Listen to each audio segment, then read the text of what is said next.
You just tuned in with Defiance the Dawn, live on the Choppin block. Prepare to level the game with the knowledge of street science. Turn your speakers up and let's get into it. Oh, that hurts so good, man. That's the shit to remember when you forget everything else. Yo, what's up? I'm glad that y'all went ahead and tuned in. Welcome to another episode of the Chopping Block.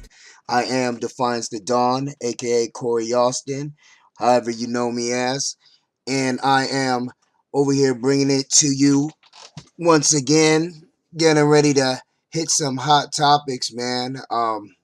However y'all feeling today, and I hope that y'all got everything going on that you really need to get popping. It's another lovely Thursday, and we ready to get it in and do what the hell we do. So welcome all my hustlers.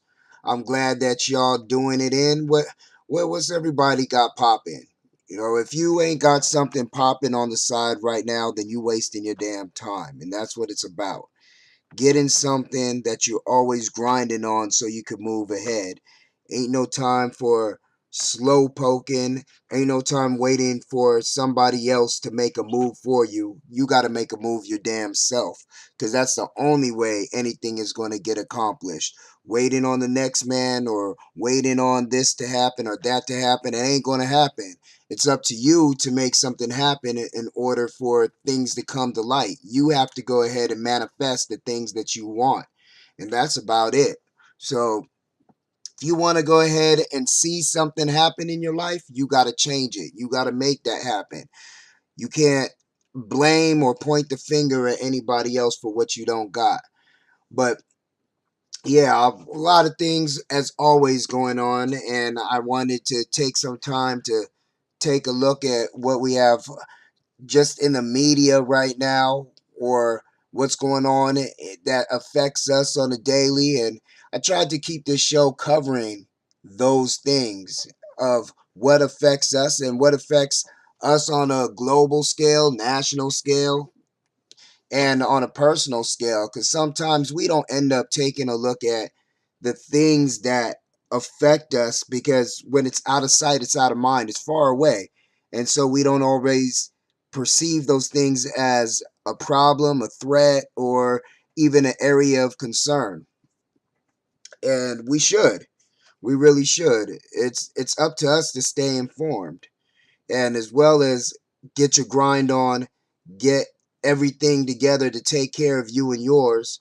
But it's also important that you keep your mind sharp and you stay aware and you keep that level of clarity so that you can make the moves that you need to. Otherwise, you put yourself in a sucker's position, because then you get used and abused, dazed and confused. You don't want to be like that. You want to be in a position of power, that you could take advantage of options, that you could take advantage of things rather than being taken advantage of. That's very important. So I want y'all to think about the levels that you can have by coming at something at a level of clarity.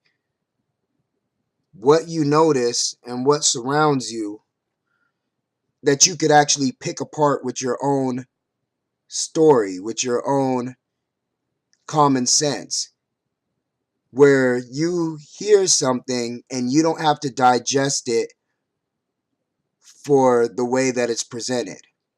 And what I mean by that is, if somebody spills a story to you or somebody chops up something with you, even me, it doesn't matter who it is, it be anyone. You have enough power within yourself to understand how to do the due diligence and cross-reference a story to make sure that it's all good. Fact check. And that's very important. Don't take anything for face value, no matter who's spilling it, because we have so many twists and turns, odds and ends these days to how people want to manipulate things, and especially how things have been manipulated in the course of our lifetime in order for us to believe a particular narrative that's been told. And what I mean by that is when you have stories that are told to you and you take it in and the person next to you takes it in and everybody ends up believing it, that starts to mold a consensus, a collective truth for people. Everyone kind of been told the same story, so no one really feels there's a need to question anything.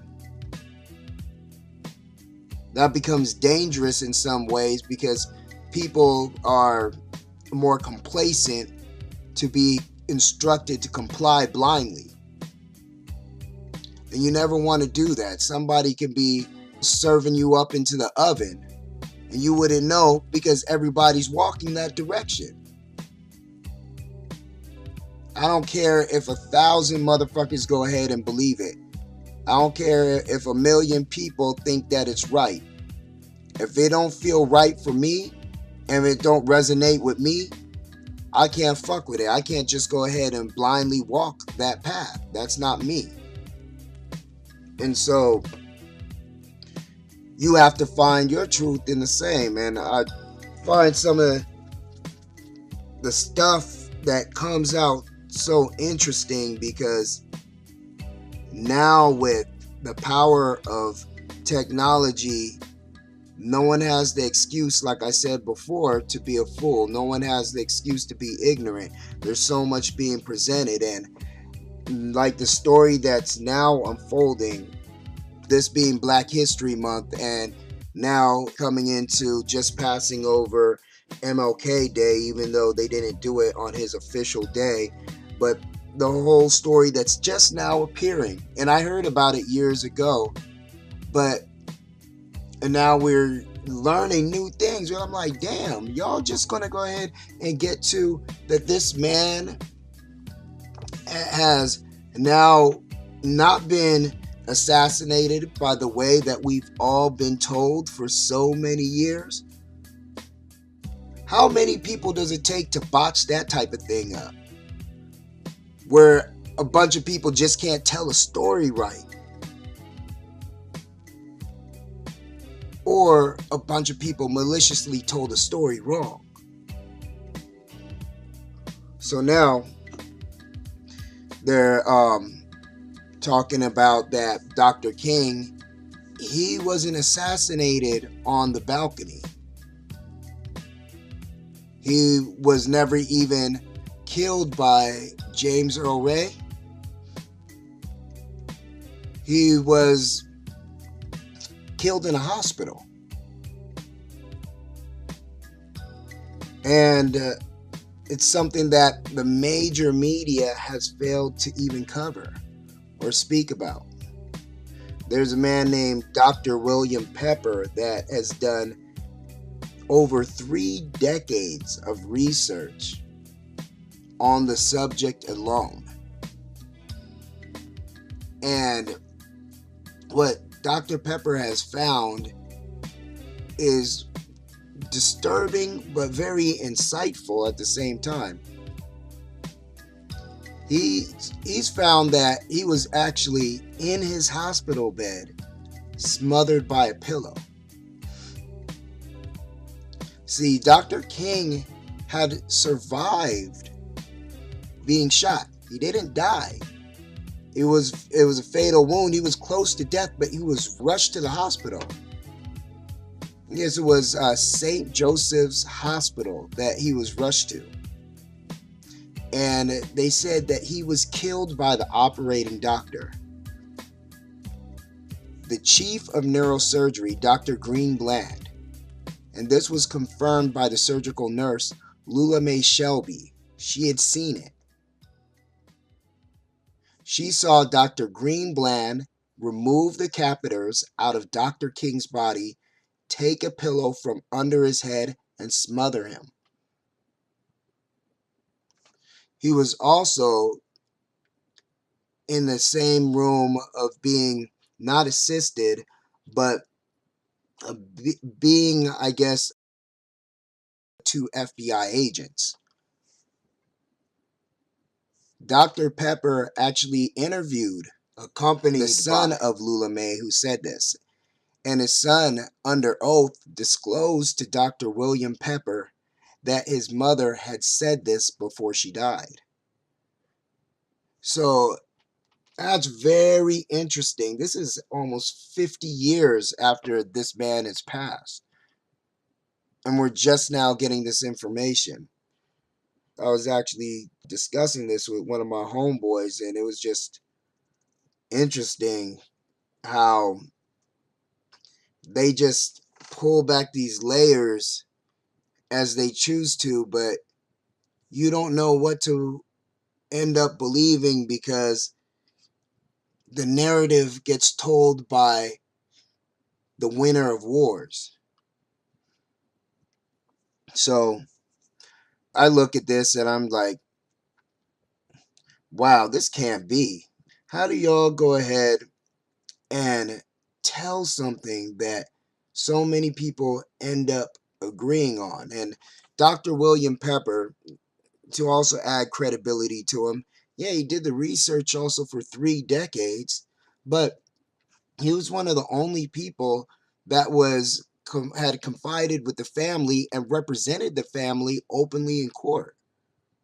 So based off of his documented work, where he had no assistance from any major media outlet, no assistance from any major organization, black, white, or indifferent, he was able to work with the family and actually take this to court.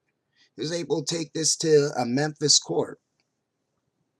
And the court had actually ruled in 1999, they had a civil ruling that they found that the American government was illicit in the assassination of Dr. King on local, state, and federal levels.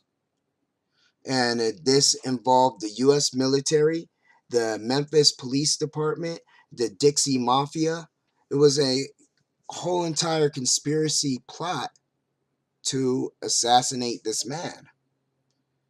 And the court actually ruled in the favor of the family that this was all true. And the FBI was involved. This was originally in motion from J. Edgar Hoover. James Earl Ray was found innocent. Well, according to this case, they found that he was just a fall guy. A man named Frank Trouser of the Memphis PD and also with Dixie Mafia Association was the man that fired the shot.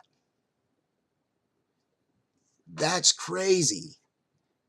He fired the first shot and they chose him because he was one of the best shooters on the force for the Memphis PD. And so that whole thing just kind of like has been pulled over people's eyes and a completely different story told. You know, and they kind of painted a wild narrative. I was really baffled. I was like, wow, I always knew that there was a conspiracy plot. I just didn't know the intricate details. When you know this and you kind of know what unfolds, there's really nothing you could say that they aren't willing to do to protect the establishment.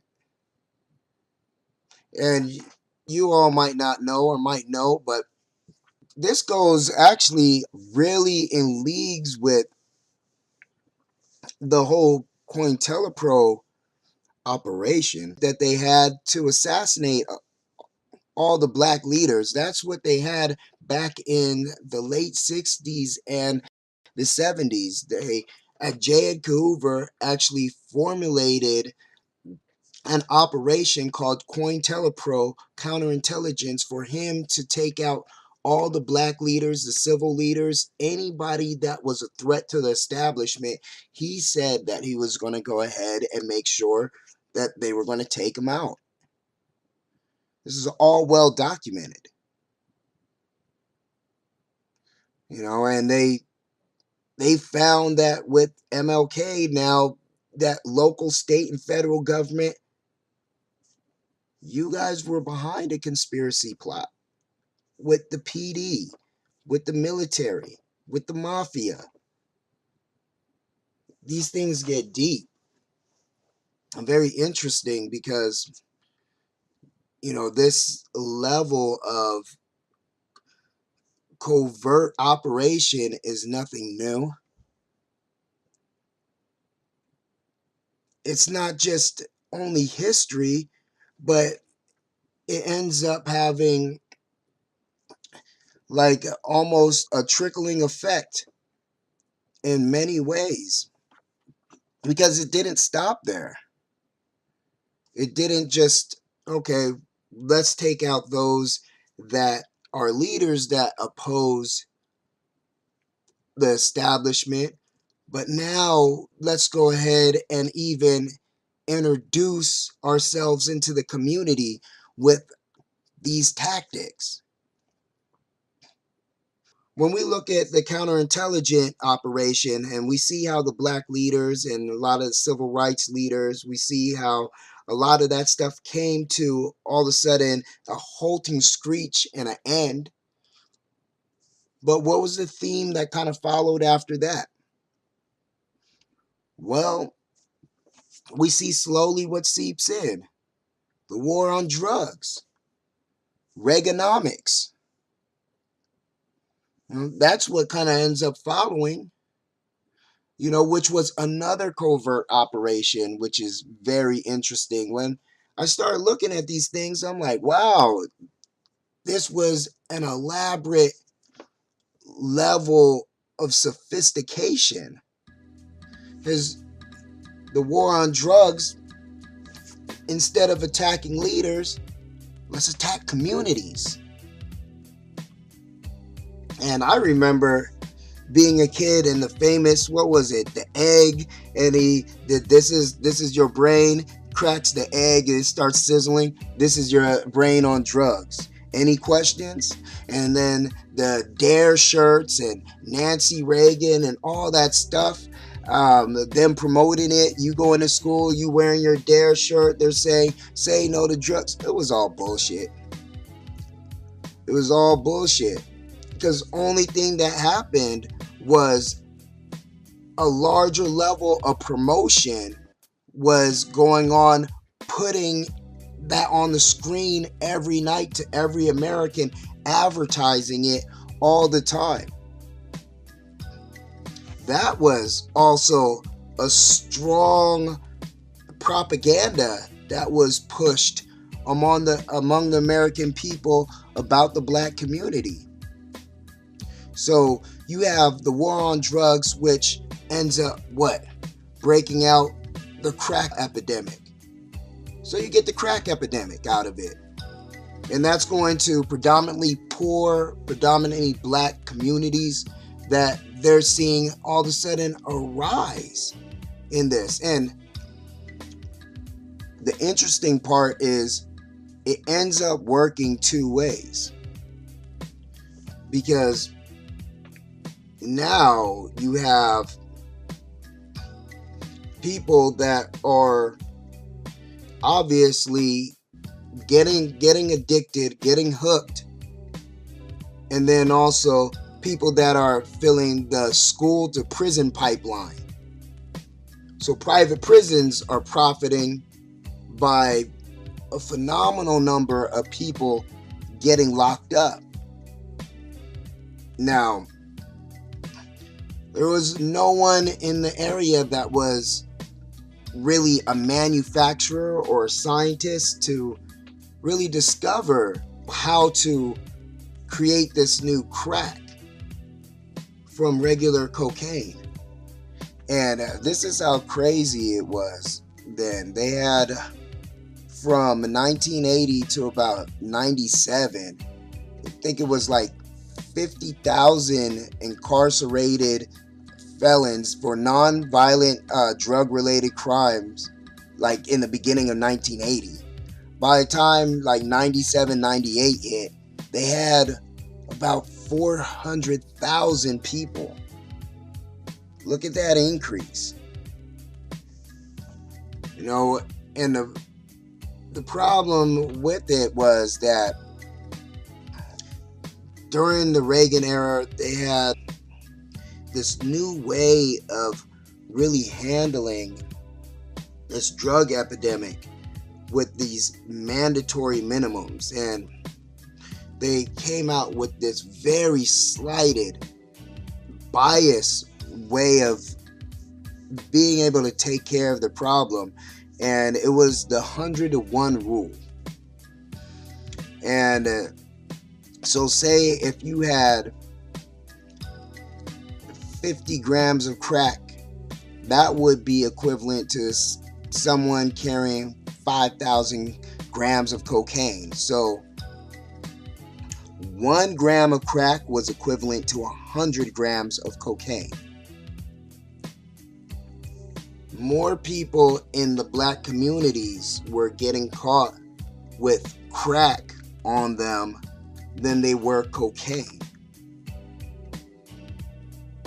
More people were getting locked up for crack than they were cocaine, doing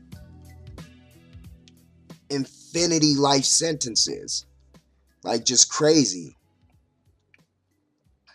But when we look at it, what was the reason, though, that you go from the 70s to a drug that was completely unheard of, didn't exist, nobody being a chemist in these neighborhoods, and all of a sudden this has just flooded the streets and everyone's selling it, but they're also getting locked up for it too? How did this come to be? Where did this develop? How did it get introduced? 20 years prior, Malcolm X had once said, "They'll sell you the liquor, then lock you up for being drunk." There was a book that was written by an author named Gary Webb called Dark Alliance, where he lays out in great detail the early beginnings of how the whole crack cocaine epidemic had its origins in South Central Los Angeles, and how that whole thing starts to unfold, and where it gets really deep because it ties in to the Iran-Contra affair. If you're familiar with that, or maybe not familiar, it's when the government wanted to fund a war, or more so the Reagan administration wanted to fund a war of the Contras in Nicaragua to fight against the Sandinistas at the time, which was the government, the communist government there. They wanted them to go ahead and fight against them. They were trying to fund a war. And Congress didn't want to fund the war. They denied them being able to have funds to help the Contras actually fight against this.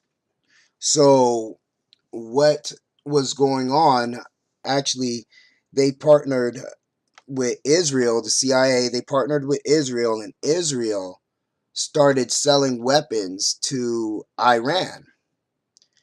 And in return, the US would resupply Israel with the weapons that they sold to Iran, and Iran would send the money back to the US. And one of the high-ranking military officers named Oliver North was supposed to kind of turn the other cheek and help to funnel some of that money into the Contras. So this would go ahead and help to fund the Contras to be able to get weapons of their own and keep fighting the war.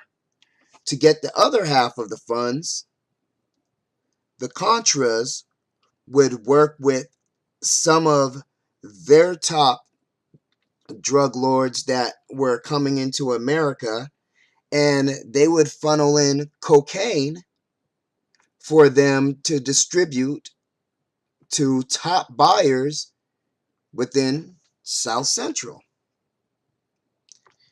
From there, these South Central buyers would go ahead and distribute the crack cocaine. After they were shown how to make it to crack, they would distribute it, and then they would bring the money back to these drug lords, and they would use that money to help invest into the Contras. In the book Dark Alliance, it talks about this, and the book discloses the whole array of people that are in a league with the Reagan administration. So it goes all the way up.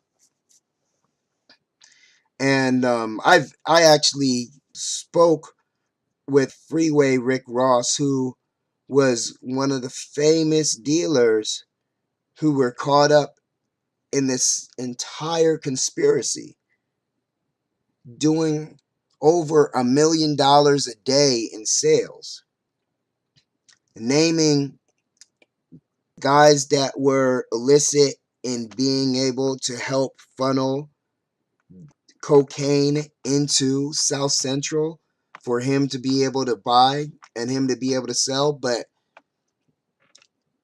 Reagan and Bush were complicit in the conspiracy. Even if you look up the Iran-Contra affair and the war on drugs, you will see these presidents tied into conspirators that were a part of this. And it's very interesting that Freeway Rick was the one person that ended up taking the fall and doing jail time behind this. Gary Webb, who wrote the book Dark Alliance, that revealed all this information, revealed all this stuff that was going on, they found him with a shotgun fragments in his head from shooting himself supposedly with a shotgun, and they claimed it was a suicide. This is the extent of what it goes on. And it's like looking at this level of cover-up and conspiracy even over just the movement of drugs. And drugs and America go hand in hand.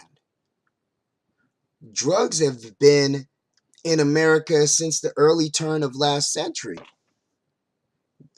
American government introduced drugs to the American people. They used to sell cocaine, marijuana, heroin. They used to move this stuff. There used to be over the counter, you could get it. Shit, Coca-Cola used to put cocaine in Coke. So it was nothing new, but no one cared. Everyone was just good with it. Everyone was just good with it. Look at the hippies of the 1960s. Look at the free love and the LSD era. Look at everybody that was going ahead and smoking and Woodstock and acid. What's going on with that? But it was a problem once the depiction of how things were painted in the black community with the crack epidemic. Once that came out and people were painted as monsters on television, that's when it became a problem for America. That's when America wanted to protect its citizens, so they say, and they were putting a tough on crime, war on drugs narrative that you needed to be safe now. And the whole thing got flipped into looking very different, from the free love to now the criminalizing of what was going on. While America looked at this like it was a problem, because especially white America didn't want that to funnel into their neighborhoods. They wanted to make sure that that was what they were seeing on shows like Cops. That's what they were seeing that was going against them.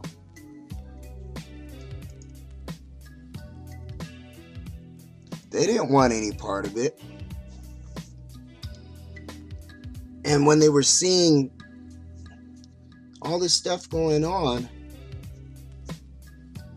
we have to look at, there's a problem as a whole. Because when you look at crack cocaine and you actually study what that drug is, there's only a single molecule that they turn in order to make a difference between crack and the drug Ritalin. When Ritalin started getting introduced into white communities, they started pushing it on the children first. That's what happened. They started going ahead and suggesting it to kids that had attention deficit disorder. Started going ahead and handing out Ritalin, and Ritalin started having side effects of depression and, people with anxiety and all these things. But they've been knowing about how to formulate crack and how to manufacture this. They've been knowing about marketing it. Ritalin's been around since 1944. They were using people as test subjects in the 1950s. They reintroduced it to the public for children in the 1980s. So we look at it now, and that's kind of what I wanted to talk about, is we see today, why do we have a drug problem today? It's very, very explicit how there's been the powers that be very involved in bringing things about, but why do so many people hate being sober? This is the generation of the turn up. And we look at, okay, is it the millennials? And to be honest, when you look at what millennials are, when everyone thinks it's very young, but what they actually date millennials is being born early 80, 81. People that are after I think born after 1997, they're actually considered something else. They consider that Generation Z. So we have a big problem, especially here as a whole. No matter what your background, ethnicity, who you are, culture, all together, as there's a huge problem with people feeling the need to have to go ahead and alter themselves. And it starts from early, because whether you're young and you need to feel confident, or you want to just have an escape, or you end up really feeling that chemical change that happens, or you're dealing with a lot of pain. I'm not one to sit here and be a hypocrite at all. Hypocrisy I don't like practicing, because I've been there, and shoot, I like to have a good time, and I have. And when I was younger, we did, and that's what I had to look at. When I was young, like everybody that I knew, it was always about somebody wanted to go ahead and get faded or get fucked up. Everybody like, hey, twist something up, cuz.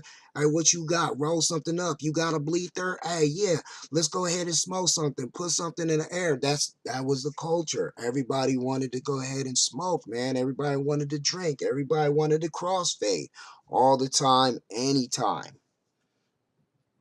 And in American culture, that's very popular, even more than other cultures.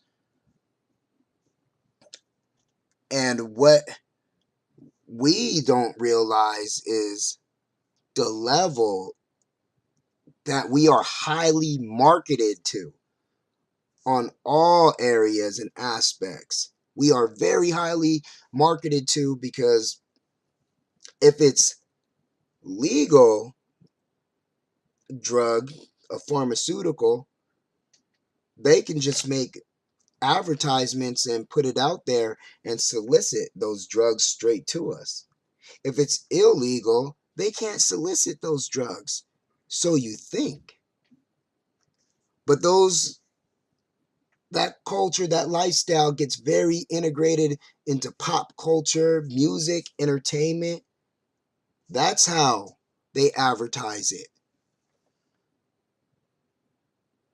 Now there's a problem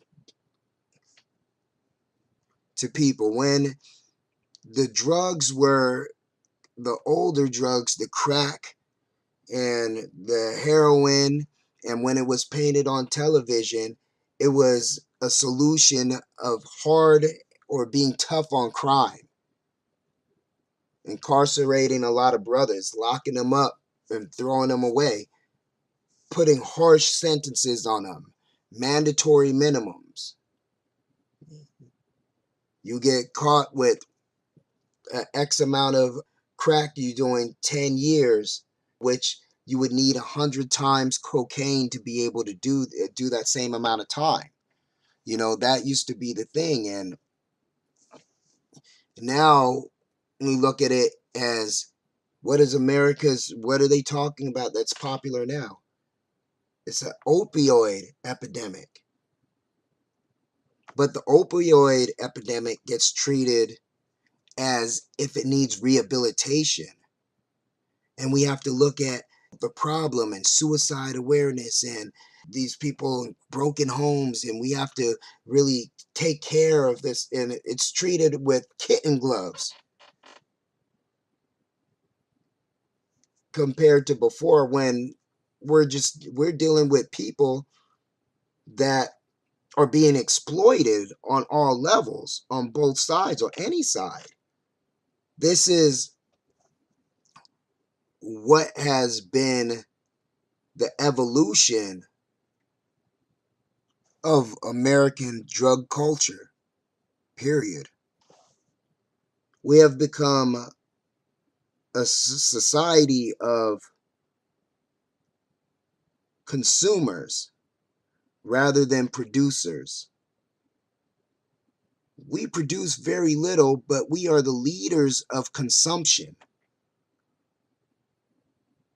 The leaders of consumption. The opioid epidemic starts leaking into now all aspects, because everybody wants to pop a pill now. Everybody wants to pop a Molly. Everybody wants to pop something. Everybody wants to go ahead and sip a little lean. Everybody wants to go ahead and do something, be on something at all times. Nobody want to face reality. It's a big fucking scary world out there. I don't want to do it. That's the mentality. And it's crazy. They say that opioids alone killed about 70,000 people in 2017. That's the numbers from the CDC. They say that it's even decreased the life average, the life expectancy, to about, people are living to about 78.6 years. That's what they anticipate.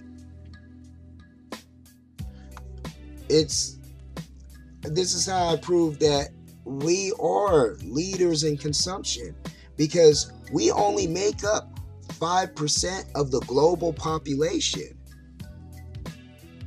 But the United States is 80% of the opioid consumption.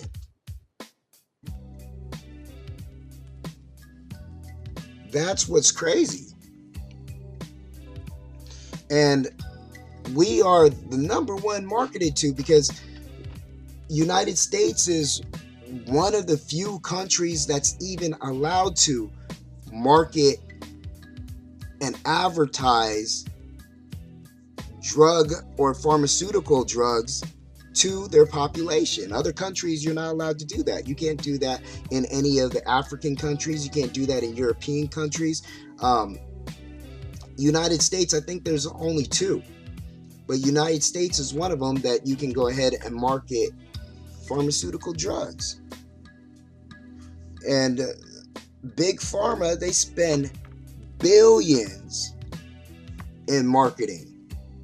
Those same pharmaceutical drugs that people end up taking and end up having an addictive flaw to, those pharmaceutical companies are spending billions to market them to physicians.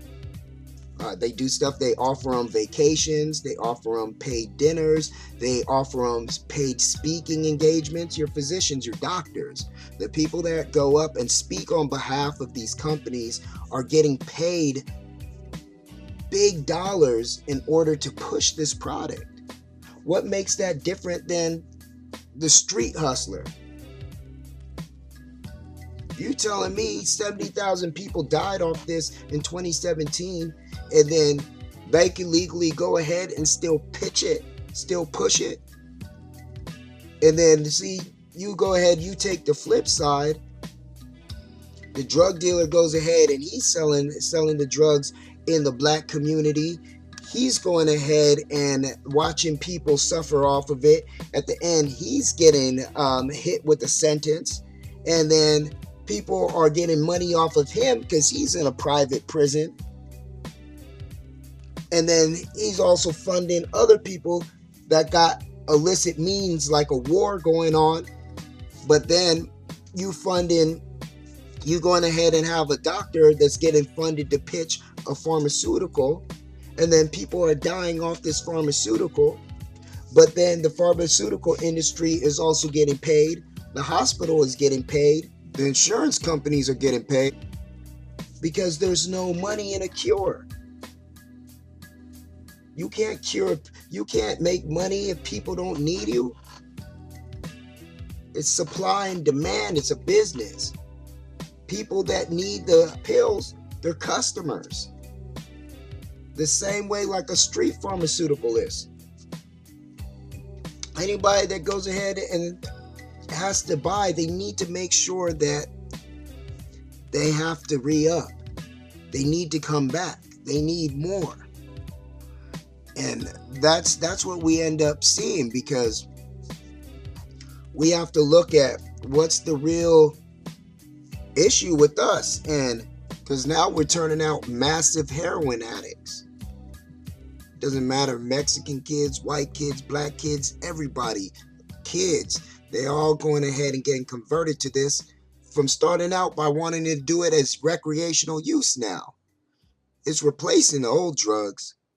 It's been, and everybody wants to go ahead and take it for that level of high now.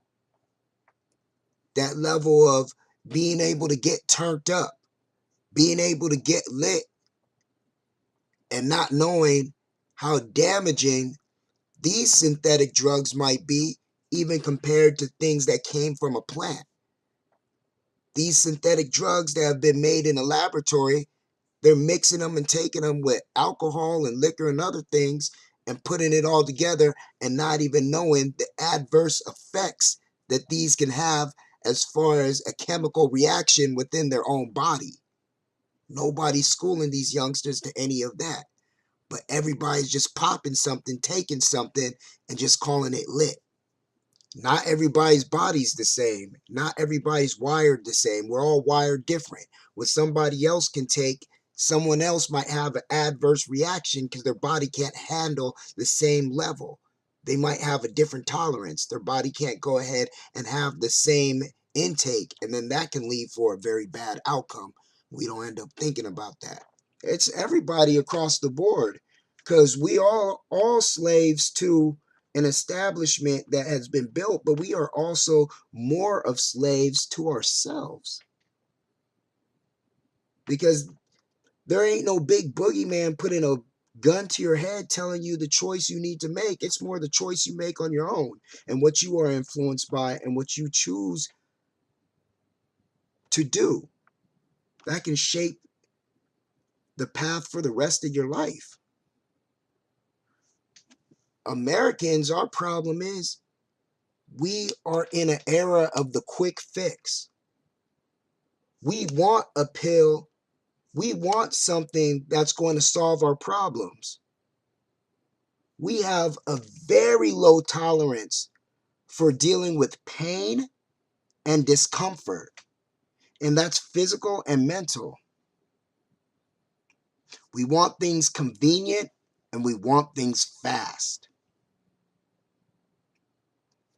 That's the American way. That's how Americans are. That's our consumption. That's how we've been bred to be psychologically conditioned for consumption. Just like when we eat when we're not even hungry. We take medicine when pain isn't bearable. There's people that take medication not just because it's for the joy. There's people that take medication from trauma, veterans that come back from overseas. There's people that take medication because they might have a psychological disorder, mental disorders. There may be people that take medication from depression, anxiety. There's all types of things. There's people that take medication from autoimmune deficiencies. So we have a problem where, wow, we have a large list of reasons why someone would need medication, which definitely isn't a bad thing when you have to go ahead and take something. Whatever you're dealing with is unbearable. That's one thing you can't measure. You can't measure another person's pain. But the problem becomes when everything is out of moderation. The establishment knows what type of people they're dealing with. They understand. That's why there's people that get medication and it actually starts another problem, then it solves one. So you have something going on with maybe, pain in your knee. You take medication for that, and then it might start causing a heart murmur. Then you take another medication to stop the heart murmur. Then you have to go ahead and worry about that medication may be causing problems to your liver. Then you take another medication that may be for your liver problem, and now you're having problems with your kidneys. You turn around and maybe 20 years later, you're on 4 different types of medications, paying about $150 a month for each, and it's costing you $600 or $700 a month to keep each of these medications, because each one of them solves a problem but starts a new one. And this is kind of the hamster wheel that they end up putting you on. They understand that we will get addicted. They understand that somebody can have a mind state that this won't happen to me. I won't get addicted. I don't have that type of personality. True, granted, there's people that have stronger addiction habits than others. But the problem is, people don't understand that these drugs over time, they change the chemical compound of your body. They change your molecular structure. Your body automatically fights against it because what you put in your body, it's foreign to your body. So your body sees it as a threat and fights against it and slowly builds a tolerance towards it. And when it builds a tolerance, you need more to feel the same effect. You need more to feel the same effect. You need more to push that chemical dopamine. Dopamine, that happy, that feel-good chemical that goes inside your brain when anything excites you. It's almost like an adrenaline. So it's not always so much just the drug that's addicted. It's the chemical that the drug makes your brain produce that you get addicted to the feeling. But when your body builds up a tolerance, how do you cope with that? Just end up taking more to get a similar or less effect. We have a problem because, on another hand, that's all our chemical problem. But on the social level too, in America, we have psychological problems where Americans were very superficial. We've have a society built off reality shows and Instagrams and social media and looking at everything from face value. So we end up investing a lot of energy into portraying ourselves as constantly confident, happy, and successful. This is what we want to emulate. This is what we want people to see. So you end up going ahead and taking things that you think will help portray this. People don't want to do the hard work. They don't want to go ahead and put it in the blood sweat, so they want a pill to make them skinny. They want a pill to make them lose weight. They want a pill to make them happy. They want a pill to stop the pain. They want a pill to cure the disease. They want the pill to change their thinking. If you could take a pill to get you money, you would. This is what we live in.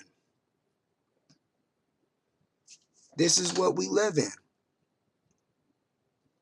And they say that a lot of these drugs can also be linked to people's social economic status. If there's more of a household that has two unemployed people, if there's an impoverished neighborhood, community, lack of opportunity, lack of resources, it's a lot more likely that you can have overconsumption on a regular just because the social economic situation, consistently out of moderation. Think about even when we smoke. It's cool. They say, yeah, cannabis, yeah, that's from the earth. It's cool. Hey, man, I'll smoke a little. Just go ahead. That's what my partners say. Hey, yeah, I'll blow a little. It's good. You know, sometimes I like to just get, fucked up. I like to get fucked. Like, wow. There's nothing that, and I think it's because with the cannabis, there's nothing on the bottle. Like you see Tylenol says take 2. You see any medical bottle that you get, it gives you get the prescription and you have the dosage. But there's never been the right amount of dosage, so people just get out of their mind at all times. And nobody has any qualms about it. How do you know that we weren't just supposed to go ahead and take a little small hit just to take the edge off and leave the rest alone? But since there's no dosage, we want to consume as much as possible until we're completely inebriated and we can't even function. That's how everybody that I knew came up. They came up just wanting to go ahead and tear themselves up. And it can't be only me that knows that, because I see a whole epidemic of people that's what's cool. That's the end thing. And it definitely makes you wonder, how do people end up feeling like that's okay? It's crazy because we don't look at the illicit levels of manipulation that takes place so many ways. Yeah, shit. Black folks came here as slaves. Now they free to an extent, but everybody's slaves. You all slaves, everybody's slave. There's just levels to it, that's all. So just because you ain't the slave in the pit, you feel better because you the slave on the field? It give you a little something. Everybody's enslaved to this shit. How? I look at it like this. There's still a level of manipulation that even happens with the cannabis that's out there. They're manipulating that from the level of the seed. People don't want to hear it. There's genetic alteration that's been done to the medicinal marijuana that's being marketed in America right now. They wouldn't do that. It's from the earth. I grow my own stuff. Well, where you get your seeds from? You get them out here? Okay, well, if Monsanto can manipulate and genetically alter fruits and vegetables and give you genetically modified foods, you think they can't do that to cannabis just because you don't want to believe it? They can genetically modify anything that they want. They've been doing it. Why do you think that they're making it so abundantly available now? You think that they only want to see your economic level get great? No, it's because they don't do anything without them having their hands in control. And their control always stems on all levels, which you have to remember. Their control is going to be economic. It's going to be genetic.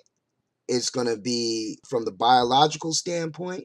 It's going to be environmental. It's going to be social.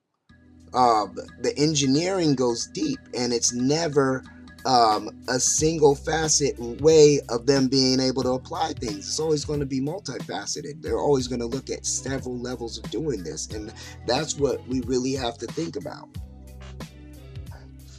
Everybody is quick for the generation of turn up, but nobody is quick for a generation of clarity. Because we ain't taught nothing about ourselves. We don't care. We are so superficial that we look for everything to feel good, be good, look good, seem appealing, be liked, be wanted, be loved, want everything from everybody else, want to feel everything. Everything's always external. We're taught nothing about the internal.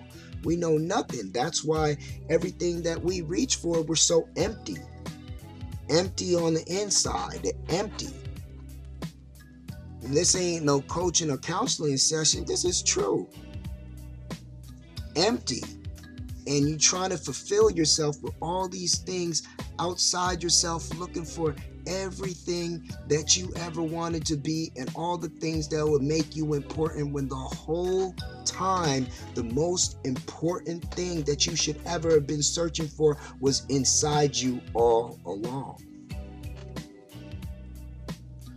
We hold little value about ourselves, know nothing about our bodies. We just live in them. You might have been in this body for 50 years. You know nothing about this vessel. You go to somebody else to tell you whether you're going to go ahead and make it or if you're going to perish. How somebody have that much control over something you lived in all your life and you know nothing about it? You know nothing about your kidney, your organs. You don't know nothing about your liver. You don't know nothing about the inside of your skin, your mucous membrane. You don't know nothing. But you know how to fuck it up. You know how to fuck it up. You don't know about your hemoglobin. You don't know none of your cells. You don't know how or why or if they generate electricity. You don't know when you touch another person and you feel that static electricity, because we're all made of that same light electricity. There's no value placed on what the being and the entity that you are here as. There's no value placed on it. So going ahead and treating like shit.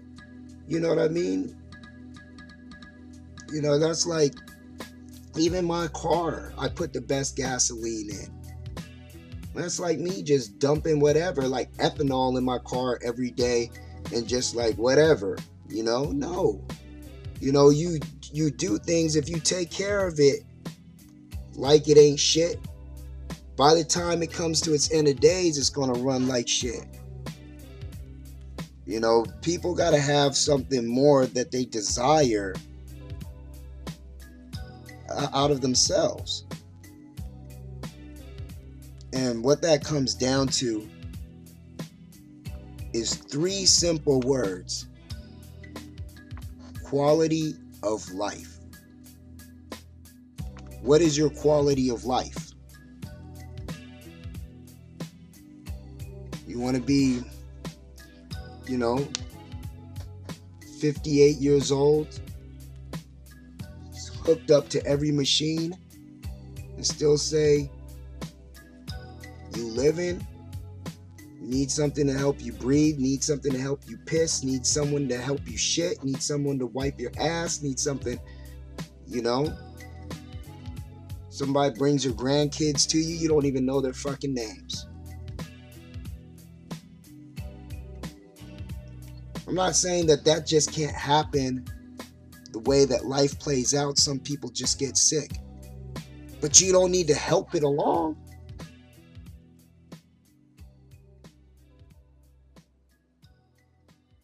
Live long, live strong. And that's where we don't have any of these principles to stand by anymore. Any of these principles to teach and show the next generation. Each one teach one.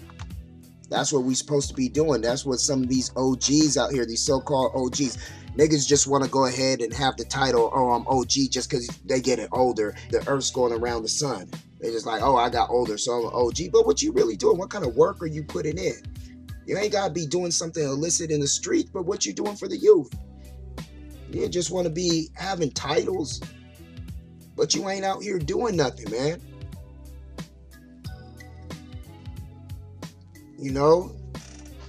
And I look at OG, yeah, there's a lot of original gangsters I know. I'm original God body, OG.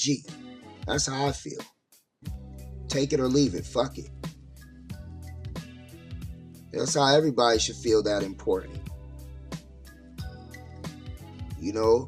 Walk around with that thing on top of your neck being more than a spot to just take up space, but it's an actual jewel, and use it and start finding some damn importance, because I'll tell you what, if you don't, shit, there's a greater plan to eventually wipe everybody out.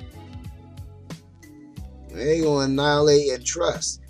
All these people talking about they ready and they want to be revolutionaries and they want to be, sure, you drunk, pissed up and coked and doped up and don't know your dick from ass crack, but you ready to go ahead and lead the revolution. You ready for change. You want to talk about how you're not going to stand for nothing. You're not going to take nothing. How you going to go ahead and protect yourself or protect your family. You want rights, but you don't even take up the right to fucking treat yourself.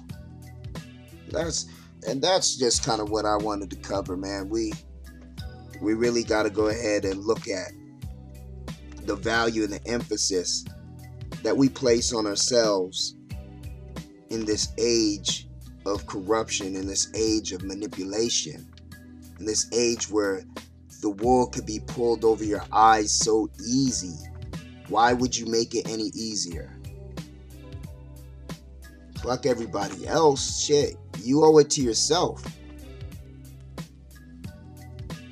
If you're the person that's listening to this, you came here with a purpose. Use that purpose. Don't abuse it. There's enough people that want to abuse and take advantage of your simple ass and simple mind every day. Sharpen it. It's a tool. Don't waste it. Don't allow yourself to go ahead and become caught up in what others are lost in. This is a game and it's a maze.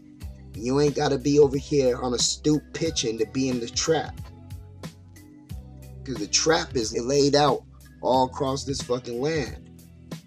And it's very easy to fall in it if you ain't watching where you step. There's potholes everywhere. So I hope y'all enjoyed the show. Just wanted to cover some of that. And yeah, we're going to go ahead and chop it up some more. Make sure that you check me out at infinitelifelived.com. Once again, that's a clothing brand. Get your shirt, get your intoxicated off melanin, get your intelligent by design t-shirt. Love those shirts. Go ahead and get yours. Go by Imperial Media Design. If you're an artist, you need web design, graphic design, if you need email marketing, if you need social media marketing, go on there. Let me know what you need. We get you locked in. But until next time, let's keep the turn up on an evolution. Let's evolve it. This is the age of turn up. Let's get lit in a different way. Pushing that intelligence, baby. That's what we on. Fuck what you heard. Peace.